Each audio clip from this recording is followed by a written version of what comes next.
Une astuce géniale avec le pain que tout le monde devrait connaître. Je plonge ici mon pain de mie dans l'eau juste pour le ramollir légèrement. Quelque chose de très rapide. Juste quelques secondes.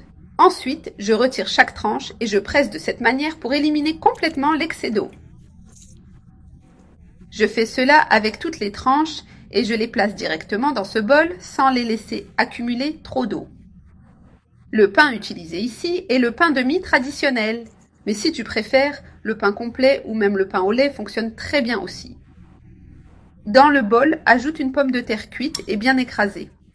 Je l'ai cuite jusqu'à ce qu'elle soit bien tendre, puis je l'ai écrasée jusqu'à obtenir une purée homogène et bien incorporée. J'ajoute maintenant un oignon rouge haché qui va donner une saveur marquée et très spéciale au mélange. J'ajoute aussi un demi-poivron vert bien haché. Une tomate mûre, sans pépins, et je mélange le tout avec le pain et la pomme de terre en intégrant bien les ingrédients. La saveur que cette combinaison offre est incroyable. L'oignon apporte une touche sucrée et intense qui rehausse encore plus la recette. Une fois le tout bien mélangé, ajoute une cuillère à café de sel, une cuillère à café d'ail en poudre, une cuillère à café de paprika, une demi-cuillère à café de poivre noir et une cuillère à café d'origan pour apporter arôme et saveur.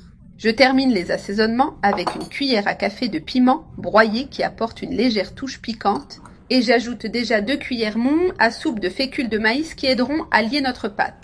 Avec les mains, je commence à bien tout mélanger en enrobant tous les assaisonnements jusqu'à former une pâte ferme qui ne colle pas aux doigts, facilitant grandement la formation des boulettes que l'on peut façonner dans la forme que l'on souhaite.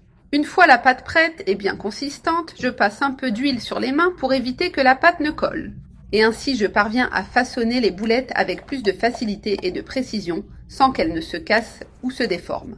Elles deviennent comme ceci, bien fermes, et tu peux les modeler de la taille que tu préfères selon ton goût. Ensuite, je les passe directement dans la chapelure panko en les enrobant bien pour qu'elles soient croustillantes après la friture, créant une couche dorée à l'extérieur, tout en conservant le moelleux à l'intérieur, avec beaucoup de saveur. Je répète ce processus avec toute la pâte jusqu'à ce que toutes les boulettes soient prêtes.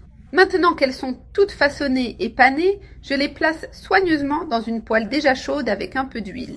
Lorsqu'elles sont bien dorées d'un côté, je les retourne pour faire dorer l'autre côté aussi, garantissant une cuisson uniforme et un croustillant parfait. Regarde comme c'est joli, bien doré, avec une apparence appétissante, une texture croquante et une saveur merveilleuse. Tu peux les préparer sans crainte car le résultat est vraiment surprenant et très délicieux. Toutes les boulettes ont déjà été entièrement frites. Il est maintenant temps de couper et de voir comment c'est à l'intérieur.